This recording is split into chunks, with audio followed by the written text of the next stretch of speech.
नमस्कार, आप देख रहे हैं प्रदेश का सबसे भरोसेमंद news channel India news Rajasthan. मैं हूं आपके साथ सौरभ त्रिपाठी। हमारी खास पेशकश बड़ी बहस में आपका स्वागत है। आगामी लोकसभा चुनाव को लेकर बीजेपी और कांग्रेस दोनों ही पार्टियों ने कमर कस लिया है। राजस्थान में मिशन 25 को लेकर भाजपा की जमीनी स्तर पर तैयारियां जोरों शोरों पर है। दिल्ली से राजस्थान तक बैठकों का दौर जारी है। इसी कड़ी में अब प्रदेश बीजेपी 9 से 11 फरवरी तक गांव चलो अभियान शुरू करने जा रही है। इस अभियान के तहत भाजपा के सभी नेता 24 घंटे तक गांव में समय बिताएंगे। मुख्यमंत्री भजनलाल शर्मा, भाजपा प्रदेशाध्यक्ष सीपी जोशी खुद अभियान का नेतृत्व करेंगे। जनप्रतिनिधि, भाजपा पदाधिकारी सहित 85,000 से अधिक बीजेपी कार्यकर्ता 54,000 स्थानों पर एक दिन रात्रि विश्राम करेंगे। दरअसल शहरी इलाकों की पार्टी माने जाने वाली बीजेपी और ग्रामीण इलाकों में अपना जनाधार मजबूत करने की रणनीति पर काम कर रही है और इसी दिशा में लोकसभा चुनाव से पहले इस अभियान का आगाज होगा। वहीं दूसरी तरफ कांग्रेस भी चुनाव को लेकर बैठकें कर रणनीति बनाने में जुटी है। बता दें कि राजस्थान कांग्रेस की हुई स्क्रीनिंग कमेटी की बैठक में लोकसभा चुनाव को लेकर विशेष तैयारी किया गया है और पार्टी नेताओं का कहना है कि उन्हें पूरा भरोसा है कि आने वाले लोकसभा चुनाव में लोगों का कांग्रेस के प्रति रुझान है।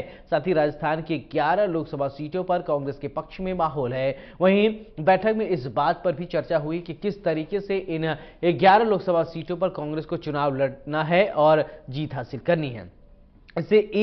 इसलिए इन सीटों पर जीतने वाले कैंडिडेट्स को कमेटी की बैठक में शॉर्टलिस्ट किया गया है। अब इन सबके बीच सवाल यह उठता है कि बीजेपी का गांव चलो अभियान कितना कारगर साबित होगा। एक सवाल यह भी उठता है कि 11 लोकसभा सीटों को लेकर कांग्रेस का स्पेशल प्लान कितना काम करता है। हमारी आज की बड़ी बहस इन्हीं मुद्दों पर केंद्रित होगी और चर्चा के लिए हमारे साथ कुछ खास मेहमान भी जुड़ेंगे।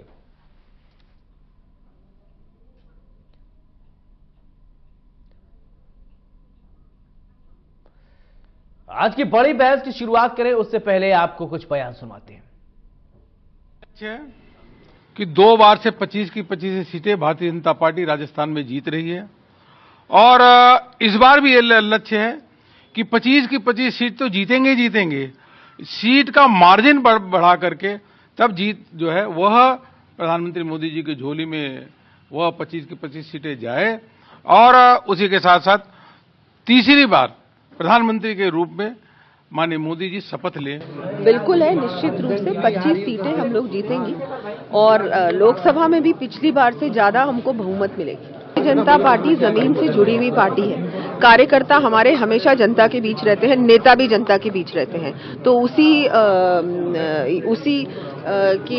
उसको देखते हुए ही ये जो अभियान है, ये गांव चलो अभियान अभी 3 दिवसीय अभियान है। उसमें हम सभी लोग गांव में रहेंगे, कम से कम 24 घंटे गांव में रहेंगे और हर व्यक्ति, चाहे मुख्यमंत्री से लेकर नीचे तक, सब लोग जो हमारे नेता हैं उन सबसे आज खुले माहौल में चर्चा करी है और 11 की 11 सीटों के ऊपर अच्छा माहौल कांग्रेस के पक्ष में है और जो विनेबल कैंडिडेट्स हैं उनको शॉर्टलिस्ट हम लोगों ने किया है और चर्चा करी है और एक ही क्राइटेरिया है कि कैसे हम लोकसभा का चुनाव जीतें। एक ही लक्ष्य है कि 2 बार से 25 की 25 सीटें भारतीय जनता पार्टी राजस्थान में जीत रही है और इस बार भी ये लक्ष्य है कि 25 की 25 सीट तो जीतेंगे ही जीतेंगे। सीट का मार्जिन बढ़ा करके तब जीत जो है वह प्रधानमंत्री मोदी जी की झोली में वह 25 की 25 सीटें जाए और उसी के साथ साथ तीसरी बार प्रधानमंत्री के रूप में माननीय मोदी जी शपथ लें।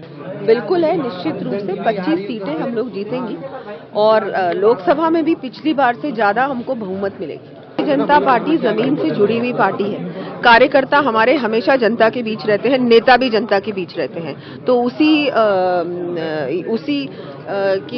उसको देखते हुए ही ये जो अभियान है, ये गांव चलो अभियान अभी 3 दिवसीय अभियान है। उसमें हम सभी लोग गांव में रहेंगे, कम से कम 24 घंटे गांव में रहेंगे और हर व्यक्ति, चाहे मुख्यमंत्री से लेकर नीचे तक, सब लोग जो हमारे नेता हैं उन सबसे आज खुले माहौल में चर्चा करी है और 11 की 11 सीटों के ऊपर अच्छा माहौल कांग्रेस के पक्ष में है और जो विनेबल कैंडिडेट्स हैं उनको शॉर्टलिस्ट हम लोगों ने किया है और चर्चा करी है और एक ही क्राइटेरिया है कि कैसे हम लोकसभा का चुनाव जीतें।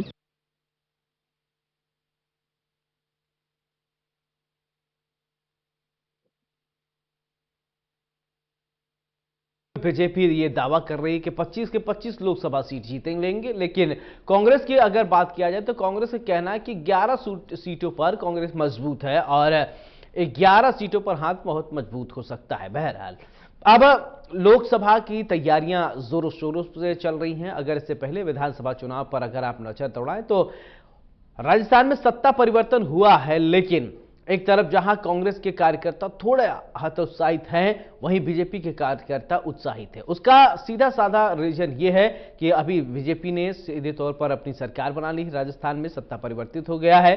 अशोक गहलोत की सरकार थी, सरकार चली गई है। अब बीजेपी की सरकार वर्तमान में राजस्थान में है। बहरहाल ये तो एक पॉइंट हुआ, लेकिन अभी जो है राजनीति में जीत और हार ये लगा रहता है, लेकिन उस हार को भुलाकर शायद अब कांग्रेस पूरी तरीके से लोकसभा चुनाव में जुट गई है। कांग्रेस का ये कहना है कि आगामी लोकसभा चुनाव को लेकर अब स्क्रीनिंग कमेटी की बैठक की जा रही है। बैठक में ये तैयार किया जा रहा है कि रणनीति कि कहां कहां पर हाथ को और मजबूत करना है। वहीं बीजेपी की अगर बात कर ले तो बीजेपी की तरफ से ये पूरी कोशिश है कि कमल ज्यादा से ज्यादा खिलाया जाए। वैसे तो बीजेपी लक्ष्य 25 का लेकर चल रही है, लेकिन 100% जो है वो चुनाव में सीट जो मिलना ये थोड़ा कठिन है। इसको सिर्फ कहना अतिशयोक्त होगा फिलहाल, लेकिन सभी पार्टियां इसको लेकर अपनी अपनी तैयारियां करती हैं। हमारे साथ मेहमान जुड़ गए, सबसे पहले परिचय कराते हैं, फिर इसके बाद चर्चा की शुरुआत करते हैं। भीमराज जाखड़ कांग्रेस के नेता हमारे साथ जुड़ेंगे थोड़ी देर में, बहुत बहुत उनका स्वागत होगा। और मदन प्रताप बीजेपी के नेता हमारे साथ जुड़ गए हैं। मदन जी बहुत बहुत स्वागत है आपका। चर्चा की शुरुआत में आपसे करना चाहता हूं कि गांव चलो अभियान की शुरुआत आप लोग कर रहे हैं, तैयारी कैसी चल रही है और गांव चलो अभियान है क्या?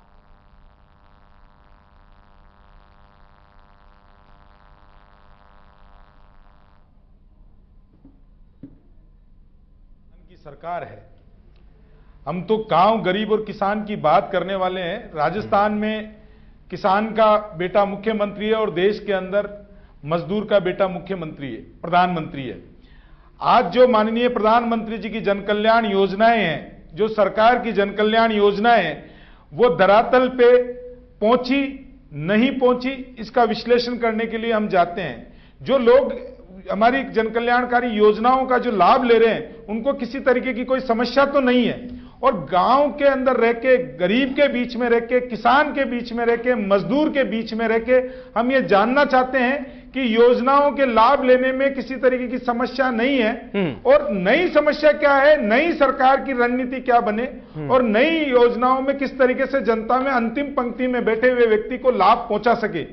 ये देश में प्रधानमंत्री जी की सोच होने के कारण ही आज ये जाता है श्रेय कि महिलाओं के लिए शौचालय बन गए, महिलाओं को गैस के कनेक्शन मिल गए, गरीब को पक्का मकान मिल गया, युवाओं को स्टार्टअप के थ्रू रोजगार की साधन मिले हैं। तो ये योजना बनाना एक अलग बात है सरकार की, लेकिन उस योजना को धरातल पे लागू करना और लोगों को उसका लाभ मिलना, इन दोनों के ऊपर भी हम मॉनिटरिंग करते हैं। सरकार के लिए अलग करते हैं, जनप्रतिनिधि अलग करते हैं और पार्टी के कार्यकर्ता भी गांव में जाके और करते हैं। आपको सौरभ जी वो समय भी याद होगा जब इस देश का प्रधानमंत्री लाचारी दिखाते हुए कहता था कि हम 1 रुपया दिल्ली से भेजते हैं और वो व्यक्ति तक 15 पैसे ही पहुंचते हैं। लेकिन आज देश में ऐसा प्रधानमंत्री हुए हैं जो केंद्र से 2000 रुपए किसान निधि के अगर किसान को देते हैं तो 2000 के 2000 पहुंचते हैं, कहीं पे कोई लूप होल नहीं है। आज गरीब को अगर पक्का मकान बनाने के लिए राशि दी जाती है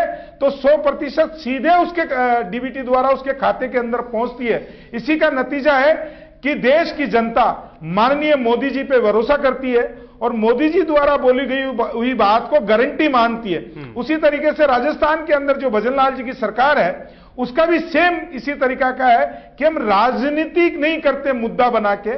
जिस मुद्दे पे 5 साल तक कांग्रेस राजनीति करती रही, उस मुद्दे को माननीय भजनलाल जी की सरकार ने 1 महीने के अंदर उसका समाधान निकाल दिया और ईआरसीपी का रास्ता साफ करके और 13 जिलों को पानी पिलाने की व्यवस्था माननीय भजनलाल जी की सरकार ने कर दी है। तो यह साफ दिखाता है कि हम काम करने में विश्वास रखते हैं, हम मुद्दों पे राजनीति करने में विश्वास नहीं रखते हैं। बिल्कुल। मैं देखिए मध्य प्रदेश में भी आपकी सरकार, राजस्थान गांव में जाए। मदन जी मध्य प्रदेश में भी आपकी सरकार, मेरी आवाज इको हो रही है। मेरी आवाज इको हो रही है, थोड़ी ठीक करवा देंगे तो अच्छा रहेगा। जी जी, रिपीट हो रही है। जी जी, आपकी आवाज इको नहीं होगी, सही हो जाएगी। जी, मदन बताइए। जी, मेरा सवाल ये कि देखिए, इसका फायदा आपको इसलिए हो क्योंकि मध्य प्रदेश में भी आपकी सरकार है, राजस्थान में आपकी सरकार है, तो आपने सामंजस्य बना लिया। इससे पहले कांग्रेस की सरकार थी और मध्य प्रदेश में आपकी ही सरकार थी, इसलिए सामंजस्य नहीं बना। नहीं सौरभ जी, थोड़ा सा इसको करेक्ट कीजिएगा। जब मुख्यमंत्री अशोक 2028 में हमारी सरकार चली गई और राजस्थान में कांग्रेस की सरकार थी, जब भी वहां पे मध्य प्रदेश में कांग्रेस की सरकार बनी थी और वहां के मुख्यमंत्री कमलनाथ जी ने एक पत्र लिख के बाकायदा यहां पे रोक लगाने के लिए बोला था। राजस्थान के मुख्यमंत्री ने कभी वहां बात नहीं की है, कभी डीपीआर बना के नहीं भेजी है कि ईआरसीपी की डीपीआर बना के भेजी हो, और ईआरसीपी एक परिकल्पना की, एक पिछली सरकार पूर्ववर्ती सरकार ने एक डीपीआर बना के भेजी, वो टेक्निकल पॉइंट से खारिज हो गई। और उसके बाद में जब राजस्थान में अशोक गहलोत जी की सरकार बनी तो पड़ोसी राज्य से एक बार भी बात नहीं की गई, और ना कभी वहां पे एक पत्र जरूर वहां से आया कमलनाथ जी का ऑब्जेक्शन का। उस ऑब्जेक्शन का पत्र का जवाब भी माननीय मुख्यमंत्री जी ने नहीं दिया, ना कभी केंद्र से बात की, ना पड़ोसी राज्य से बात की, और ना ही कभी इस विषय के ऊपर जल शक्ति मंत्रालय द्वारा यहाँ पे बैठ के रखी 19 उसमें से कभी कोई मुख्यमंत्री नहीं गया। जी हमारे साथ जुड़ गए हैं। ठीक है, ठीक है, मैं आपको और समय दूंगा, पर्याप्त समय दूंगा बोलने का। भीमराज जाखड़ जी हमारे साथ जुड़े हैं। सबसे पहले तो बहुत बहुत स्वागत है भीमराज जी, और मैं आपसे ये जानना चाहता हूं, देखिए बीजेपी अपनी तैयारी कर रही, गांव चलो अभियान, कांग्रेस की तैयारियां कैसी हैं? सर, कांग्रेस की तैयारियां बढ़िया है और कहीं कोई दिक्कत नहीं है। भाजपा बात कर रही है।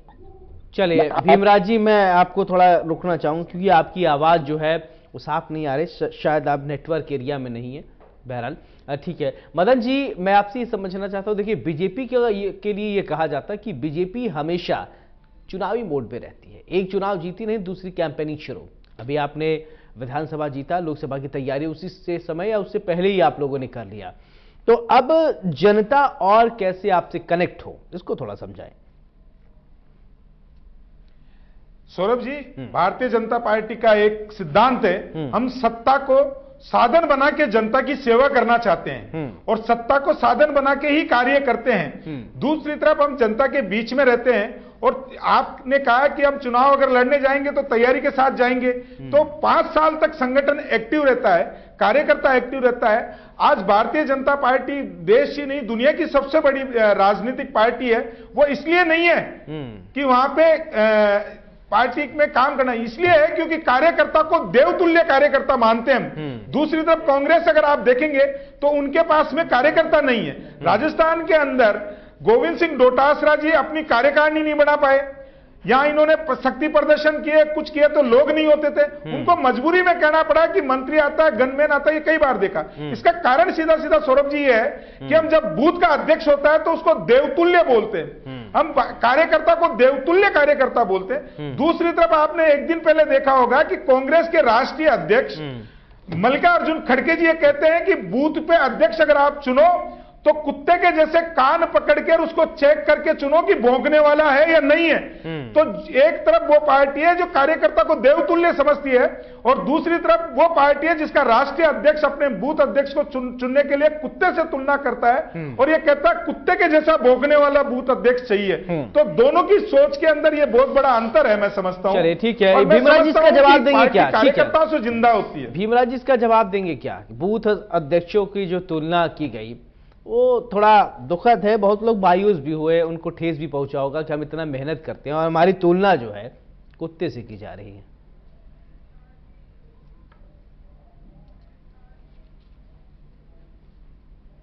पूछना चाहता हूं भाजपा प्रवक्ता वो आपके चैनल के माध्यम से भी कह रहे थे किसान बीपी लेटेस्ट फैसला आया इनका केंद्र सरकार का 10 करोड़ 70 लाख मनरेगा मजदूरों को बाहर निकाल दिया। तीन काले कानून कुछ समझ में आ रहा है कि मुझे तो नहीं आ रहा। भीमराज जी देखिए, माफी के साथ आपको रोकना चाहूंगा, आप जिस भी भीमराज जी आप जहां पर भी हैं वहां पर नेटवर्क नहीं है, अगर आप नेटवर्क एरिया में थोड़ा आ जाते तो डिबेट जो है वो सुचारू रूप से चलता, आपकी आवाज ही दर्शक नहीं समझ पाएंगे तो फिर इसका कोई महत्व नहीं रहेगा आप जो बोलेंगे। बहरहाल मदन जी, आपसे एक बात ये समझना चाहता हूं कि अभी आप कह रहे थे कि हम कार्यकर्ताओं को देवतुल्य समझते हैं, और कांग्रेस की अगर वहीं बात किया जाए तो कांग्रेस के राष्ट्रीय अध्यक्ष मल्लिकार्जुन खड़गे ने तुलना जो है वो कुत्ते से कर दी। ये किसी राष्ट्रीय अध्यक्ष को शायद ये शोभा नहीं देता। बहरहाल अगर बात किया जाए बीजेपी, तो आगे की रणनीतियों पे अगर बात किया, आप कहते हैं कि आप 25 के 25 सीट लेकर आएंगे। उत्तर प्रदेश में आप कहते हैं कि 80 के 80 सीट लेकर आएंगे। आज मोदी जी को मैं सुन रहा था, सदन में बोल रहे थे कि 400 के पार ले आएंगे, 370 पार बीजेपी। तो सारा सीट आप ही लोग लेके जाएंगे तो बाकी पार्टियां क्या करेंगी?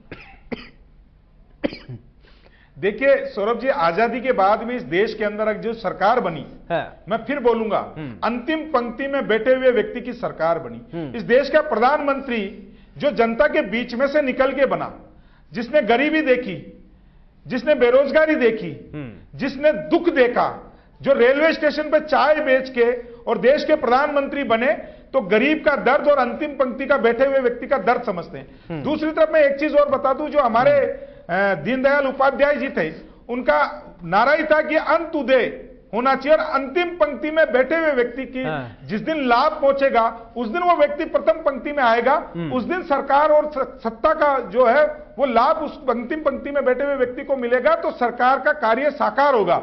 हम उसी लाइन पे चल रहे हैं। हमने इस देश के अंदर वो समय देखा है जब ये कहते थे कि गरीबी हटाओ, गरीबी हटाओ, गरीबी हटाओ, लेकिन गरीबी नहीं हटी। लेकिन पहली बार देश के प्रधानमंत्री नरेंद्र मोदी जी के राज में 25 करोड़ लोग गरीबी रेखा से ऊपर आए। पहली बार महिलाओं की इज्जत की ध्यान रखा गया और उनके लिए शौचालय बनाए गए। पहली बार इस देश के अंदर गरीब को पक्का मकान मिला प्रधानमंत्री जी के। पहली बार किसान को उसको सम्मान का जो कार्य मिला, उसकी फसल का अगर डबल प्राइस मिली तो प्रधानमंत्री नरेंद्र मोदी जी के राज में मिला।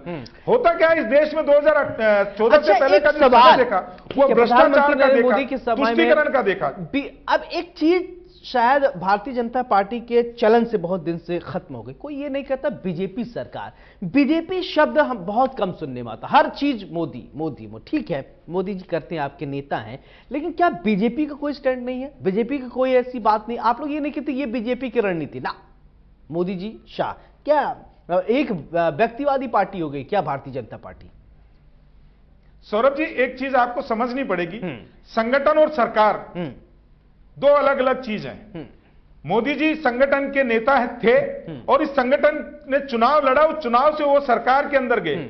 लेकिन जब सरकार चला रहे तो माननीय प्रधानमंत्री नरेंद्र मोदी जी के नेतृत्व में सरकार चल रही है, और माननीय जो भी जन कल्याणकारी नीतियों का अगर कोई फैसला लेता है तो देश के यशस्वी प्रधानमंत्री माननीय नरेंद्र मोदी जी लेते हैं। इसलिए मोदी सरकार बोला जाता है, कैबिनेट नरेंद्र मोदी जी की है, इसलिए मोदी सरकार बोला जाता है। रही बात आपने जो बोला मोदी जी के, तो ये बात विपक्ष को नहीं समझ में आएगी, क्योंकि वह सत्ता और संगठन दोनों में कोई फर्क होता नहीं, वो परिवारवाद से चलने वाली है। इस देश के अंदर मैं फिर कह रहा हूं, डरा के राजनीति की गई, हिंदू को मुस्लिम को हिंदू से डराया गया। उन्होंने कहा कि अगर बीजेपी सत्ता में आ गई तो आपके साथ पता नहीं क्या हो जाएगा। लेकिन देश के आपको खूब मौका मैं दे रहा हूं बोले। भीमराज जी आ गए एक बार फिर से। भीमराज जी, मेरा सवाल आपसे, क्योंकि आप जहां थे नेटवर्क एरिया में नहीं थे, शायद आप आ गए हैं, तो तैयारियां बताया। फिर इसके बाद बीजेपी जो है अपनी तो कई सारी तारीफ कर चुकी, और आपने सुना होगा, अगर तो उसका भी जवाब अगर सुने होंगे तो आप दे सकते हैं। जनता करती है तारीफ सौरभ जी हमारी। जी जी।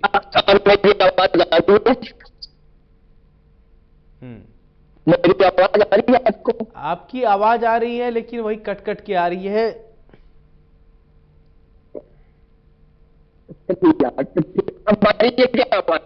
देखिए भीमराज जी, देखिए आपकी आवाज नहीं आ पा रही, जब आप बोलेंगे तो ब्रेक होके आएगी, तो फिर डिबेट में थोड़ा आवाज का ही तो सब कुछ खेला होता है। बहरहाल मदन जी, आप अपनी बात कंप्लीट कीजिए। आप कह रहे थे जनता ही तारीफ करती है, मोदी जी को लेके कह रहे थे, जैसा कि मैंने सवाल, विपक्ष का ये आरोप था कि बीजेपी जो है वो एक मतलब व्यक्तिवादी पार्टी हो गई है, भारतीय जनता पार्टी मतलब मोदी, इसके अलावा कोई कुछ नहीं।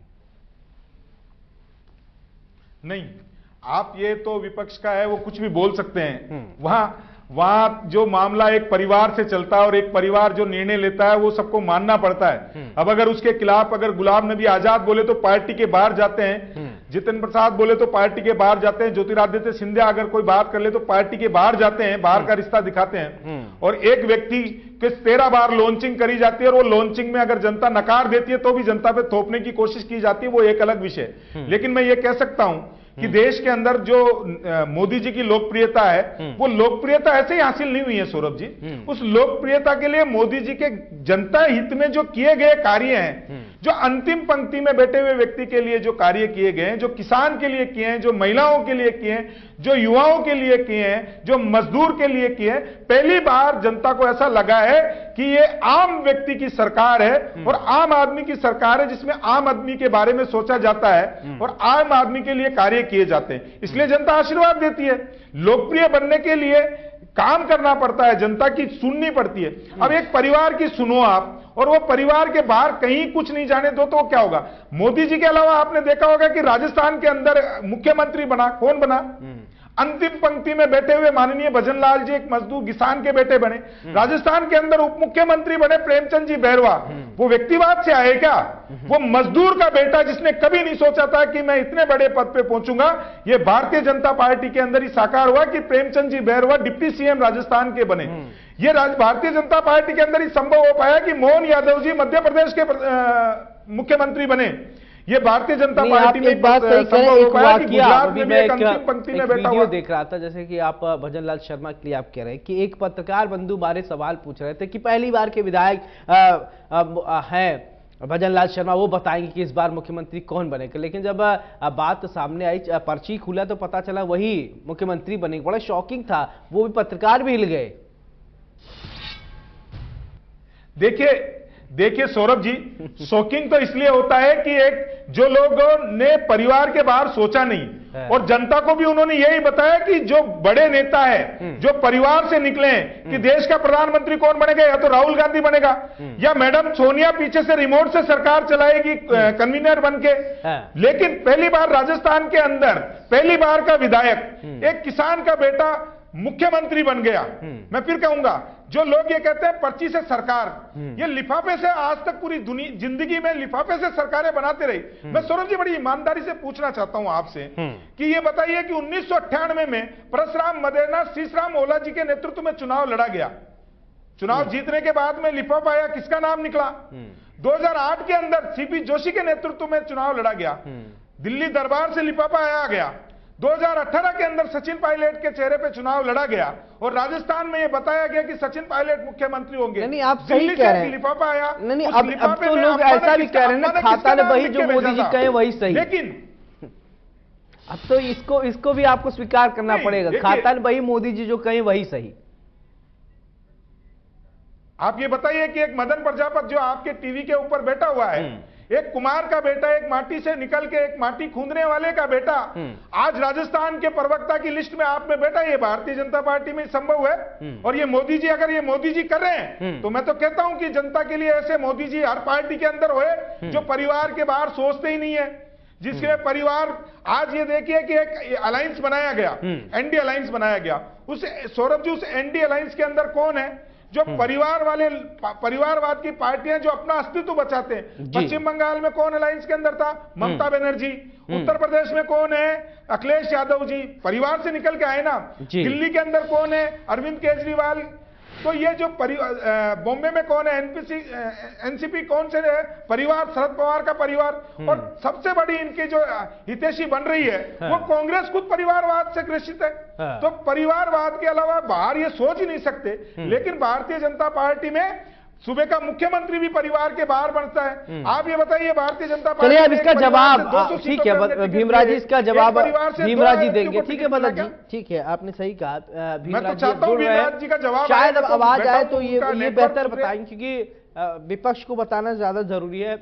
हम तो वही कहेंगे जो सही होगा। ठीक है, हमारा बोलना उतना इंपॉर्टेंट नहीं, लेकिन आप लोग सत्ता पक्ष और विपक्ष के ही ये जवाब होता है। चलिए भीमराज जी, कांग्रेस पे मदन जी ने परिवारवाद का आरोप लगाया, इसका जवाब देंगे? यस, मेरी आवाज आ रही है आपको? आपकी आवाज तो आ रही, लेकिन आप बोलिए, पहले आप बोलिए। ठीक है, अपनी बात रखिए, अगर आप सुन रहे हैं तो रखिए अपनी बात। हेलो जी, सारी बातें की, वो नेटवर्क इश्यू था। इसके लिए मैं सॉरी फील करूंगा, क्योंकि कई बार मैं ऑन द वे था। मैं मदन जी को कहना, थोड़ा मेरे ख्याल से तैयारी करके आते हैं, तो मैं मदन जी को कहना चाहता हूँ कि जो नरेगा से साढ़े नहीं थे क्या, उन मजदूरों को तो याद कर लेते हैं एक बार आप लोग, जब मजदूरों के बारे देखिए, में मुझे बोल तो रहे थे। फिलहाल नहीं कुछ समझ में आ रहा है आप क्या बोल रहे हैं। किसानों ठीक है, मुझे तो फिलहाल नहीं समझ में आ रहा है, मदन जी भी शायद नहीं समझ पा रहे होंगे।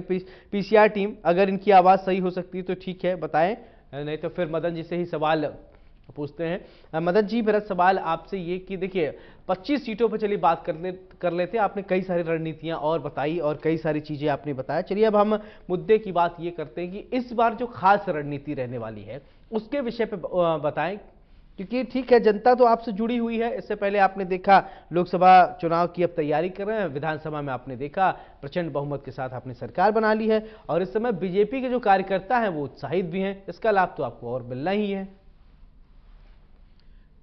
देखिए सौरभ जी, हमारे पास संगठन है और हम एक कार्य को लेते हैं और चुनाव को एक अभियान के जैसे समझते हैं। एक अभियान के जैसे उसको पार्टी चलाती है। हमने विधानसभा में एक चुनाव के लिए पार्टी के पूरे देवतुल्य कार्यकर्ताओं ने और हमारे नेताओं ने जो काम किया, उसका परिणाम यह कि राजस्थान की सरकार बन गई।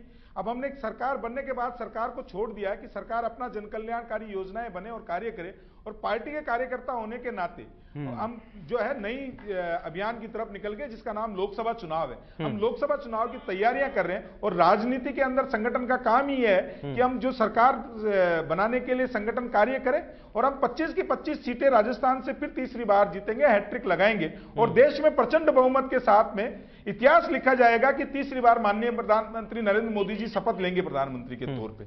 मैं आपको सौरभ जी ये फिर बताता हूं कि ये इसलिए नहीं है कि आपने उठे और वादे कर दिए। आप उठते और पिछली सरकार, पूर्ववर्ती सरकार में आपने देखा होगा मुख्यमंत्री जी 5 साल तक सोते रहे।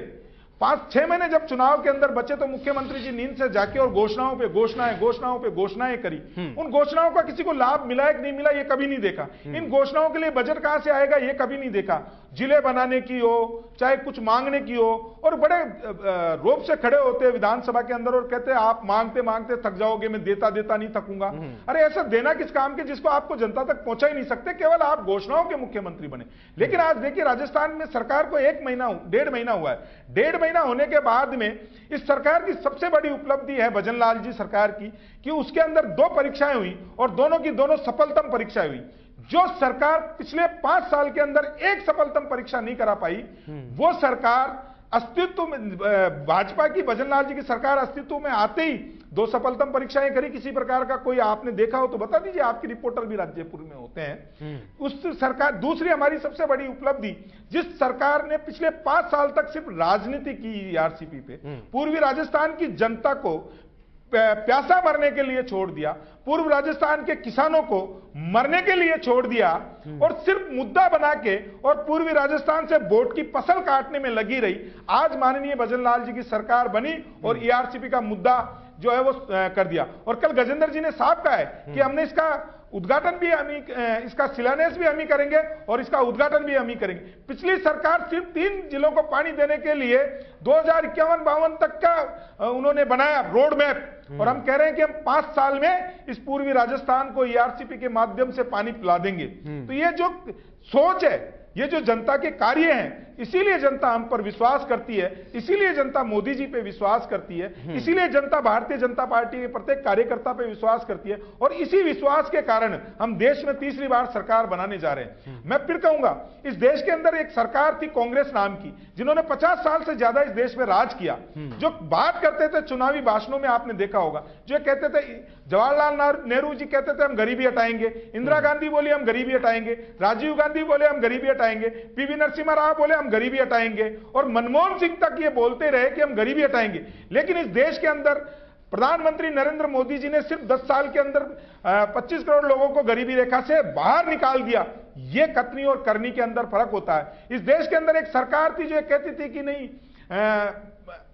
काम होएंगे, हम जो है विकास बढ़ाएंगे, लेकिन इस देश में पहली बार हुआ कि हम विकसित देशों की श्रेणी के अंदर खड़े होने के बराबरी के अंदर पहुंचने लग गए। हमारे देश की अर्थव्यवस्था 5वें नंबर पे आ गई और 3रे नंबर पे होने की बात करते थे। जो ये कर्जा मांगने के लिए जाते थे, देश दूसरे देशों के अंदर।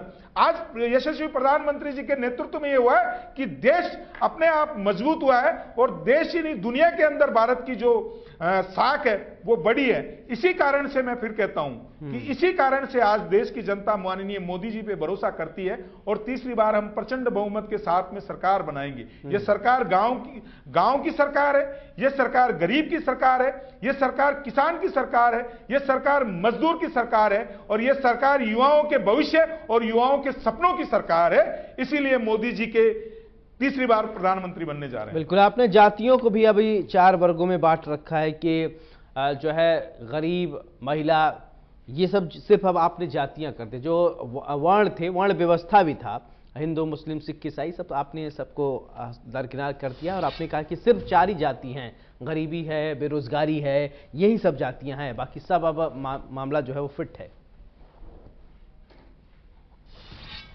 नहीं सौरभ जी, देखिए, हम तो ये जो माननीय नरेंद्र मोदी जी की सरकार है या राजस्थान में माननीय भजनलाल जी की सरकार है, हम तो जाति, धर्म, समुदाय इन सबसे ऊपर उठ के अंतिम पंक्ति में बैठे हुए व्यक्ति के लिए अंत्योदय के कार्य करना चाहते हैं। हमारे लिए सरकार बचाना, अस्तित्व में आना, ये जातियों के ऊपर राजनीति करना, ये कांग्रेस का काम है। अभी आपने देखा होगा ना, राहुल गांधी जी कहते हैं हम पिछड़ों की बात करते हैं। पिछले 50 साल में आपने किया क्या? ओबीसी आयोग को अगर संवैधानिक दर्जा मिला तो वो नरेंद्र मोदी जी के नेतृत्व में मिला। अगर इस देश के अंदर एससी और एसटी का अगर जनकल्याणकारी योजनाओं को अगर आप निकाले के देखेंगे, जो 10 साल में जनकल्याणकारी योजनाएं हमने एसटी और एससी के लिए बनाई है और अन्य पिछड़ा वर्ग के लिए बनाई है, वो 50 साल में नहीं बनी और ये कार्य दिखता है, ये जनता की आंखों के आगे, इसलिए हमें विश्वास करती हैं। आज मैं फिर कहता हूं, राजस्थान में आपने देखा होगा एक शांत प्रदेश को कांग्रेस की सरकार ने 5 साल में अशांत बना दिया। जिस राजस्थान में फिरौती नहीं मांगी जाती थी, जिस राजस्थान में महिलाओं को सम्मान से देखा जाता था, जिस राजस्थान के अंदर व्यापार के बहुत सारे साधन थे, उस राजस्थान के लिए किया क्या? कानून व्यवस्था पूरी चरमरा गई, महिलाओं की इज्जत लुटती रही, तार तार होती रही, युवाओं का भविष्य सरकार के पूर्व मंत्री बेचते रहे, आरपीएससी का सदस्य 2 करोड़ रुपए लेकर अध्यक्ष बना, आरपीएससी के यहां से पेपर लीक हो गए, स्ट्रांग रूम से चाबी खुली, ताले खुले और पेपर चोरी हो गए। ये सब देखा, लेकिन किस लिए देखा? क्योंकि उसमें भ्रष्टाचार की बू आती थी, उसमें मंत्रिमंडल में भ्रष्टाचार था, उसके विधायकों में भ्रष्टाचार था, उनकी पूरी की पूरी सरकार भ्रष्टाचार के अखंड उसके अंदर डूबी हुई थी। लेकिन एक ईमानदार सरकार बनती है, एक गरीब व्यक्ति उस सरकार को चलाने वाला बनता है, एक किसान का बेटा अगर वहां बैठता है, एक मजदूर का बेटा अगर बैठता है, तो बिल्कुल निश्चित रूप से वो सरकार जवाबदेही वाली सरकार होती है। और इसीलिए मैं फिर कहूंगा कि राजस्थान में 1.5 महीने में जो भजनलाल जी की सरकार ने जो कार्य किए हैं, वो पिछले 5 साल में अशोक गहलोत जी की सरकार ने करना तो दूर की बात है, सोचे भी नहीं। और इसी कारण राजस्थान से 2024 के अंदर 25 की 25 सीटें जो है वो भारतीय जनता पार्टी जीत के जाएगी और केंद्र के अंदर मोदी जी के फिर एक बार, तीसरी बार देश के प्रधानमंत्री की शपथ लेंगे।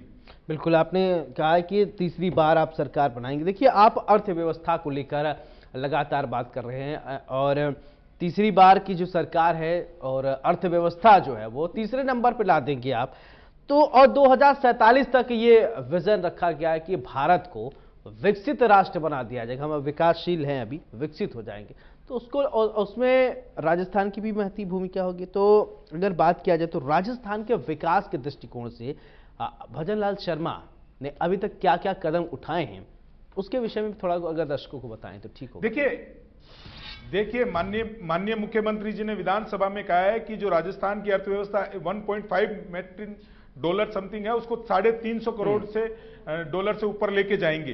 इस राजस्थान के अंदर रोजगार के साधन उपलब्ध होंगे, उसके अंदर टूरिज्म का हिस्सा भी सबसे बड़ा रहेगा। और इसका जीता जागता उदाहरण आप देखिए कि राजस्थान में टूरिज्म का सबसे बड़ा पॉइंट है। अगर आप जयपुर में देखेंगे तो धार्मिक टूरिज्म है, अगर आप जोधपुर में देखेंगे तो अलग टूरिज्म है, जैसलमेर के अंदर जो है अलग टाइप का टूरिज्म है, बीकानेर में अलग टाइप का, जो जितने भी टूरिज्म के साधन है वो साधन निकाले जाएंगे।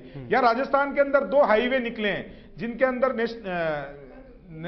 आपको मेगा नेशनल हाईवे जो बने, एक ग्रीन हाईवे बना है और एक दिल्ली बॉम्बे हाईवे बना है। इनके ऊपर जो इंडस्ट्रियल कॉरिडोर होंगे, जो पूर्ववर्ती जो नहर निकलेगी ईआरसीपी की, उसके पानी आने से उद्योग को बढ़ावा मिलेगा। तो निश्चित रूप से हम जो सोचते हैं वो बिल्कुल एक एक चीज के ऊपर पॉइंट करके सोच के बनाते हैं। इसी तरीके से राजस्थान के अंदर रोजगार के साधन उपलब्ध होंगे और राजस्थान की अर्थव्यवस्था छलांग लगा के पहुंचेगी।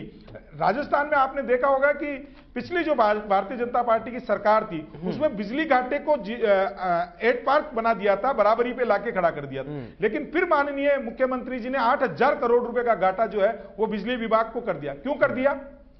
क्योंकि बिजली विभाग में भ्रष्टाचार की पराकाष्ठा हो गई। खनन माफियाओं को जिस तरीके से पिछले 1.5 महीने के अंदर रोक लगी है, वो रोक पिछले 5 साल के अंदर नहीं लगी थी। पेपर माफियाओं पे लगाम लगी है। आप देखेंगे कि जो अंतरराष्ट्रीय गिरोह जो थे उनके ऊपर लगाम लगी है। तो मैं ये कह रहा हूं कि ये सरकार जो पिछले 1.5 महीने में जिस तरीके से या कार्य कर रही है उससे साफ दर्शाता है कि आने वाले 5 साल राजस्थान के होने वाले हैं और ये राजस्थान देश के अंदर अग्रिम पंक्ति के अंदर खड़ा होने वाला राज्य होगा विकास की दृष्टि से। बिल्कुल। मदन जी, अगर देखा जाए राजस्थान में चुनौतियां क्या आप मान रहे हैं, क्या क्या आपके सामने चुनौतियां हैं? देखिए, सबसे पहली चुनौती तो जो पिछली सरकार की कुवित्तीय प्रबंधन था उसकी वजह से है, जो हमेशा ये छोड़ के जाते हैं उससे बिल्कुल, लेकिन हम उससे भी निपट लेंगे और माननीय भजनलाल जी की पूरी कैबिनेट सक्षम है इन सब चीजों से निपटने के लिए। लेकिन चुनौती कुछ ही नहीं होता, जो काम करते हैं उनके लिए चुनौतियां नहीं होती है। वो सिर्फ काम करने में जो रोना है, वो पिछली सरकार ने आपने देखा था कि किस तरीके से वो केंद्र के ऊपर कभी जीएसटी का आरोप लगाते थे, कभी किस चीज का आरोप लगाते थे। जब जल जीवन मिशन को बनाने के लिए यहां केंद्र ने पैसा भेजा 27,000 करोड़ रुपए और राजस्थान की सरकार ने उपयोग में नहीं लिया उसको, जो गरीब के घर पे जल पहुंचाना था। आपने राजस्थान, मेरे को नहीं पता सौरभ जी आपने राजस्थान की परिदर्शनता देखी है कि नहीं देखी है, लेकिन मैं इस राजस्थान के अंदर रहा हूं, मैं गांव के अंदर रहा हूं। एक मटकी होती है एक महिला के सर पे, दूसरी मटकी होती है, तीसरी मटकी होती है और 10-10 किलोमीटर से पीने का पानी लेके आया जाता है। और चीजें तो बहुत दूर की बात। उस महिला का मटकी का दर्द अगर किसी ने समझा तो देश के प्रधानमंत्री ने समझा और उस महिला के दर्द को समझ के हर घर नल योजना के तहत पानी पहुंचाने का काम किया। लेकिन राजस्थान की पूर्ववर्ती सरकार ने क्या किया, वो जो गरीब के उस महिला के घर पे जो नल से जल पहुंचना था वो नल से जल तो नहीं पहुंचा, लेकिन जो प्रधानमंत्री ने पैसा भेजा उसमें भ्रष्टाचार करके और उसको जीम गए। और राजस्थान के उस टाइम के मुख्यमंत्री, बिल्कुल मदन जी आप बने रहिए हमारे साथ, मैं और भी आपसे बात करूंगा किस तरीके से रणनीतियां बनाई जा रही हैं, कैसे आप और बेहतर तरीके से काम करेंगे। यहां रुकेंगे एक छोटे से ब्रेक के लिए।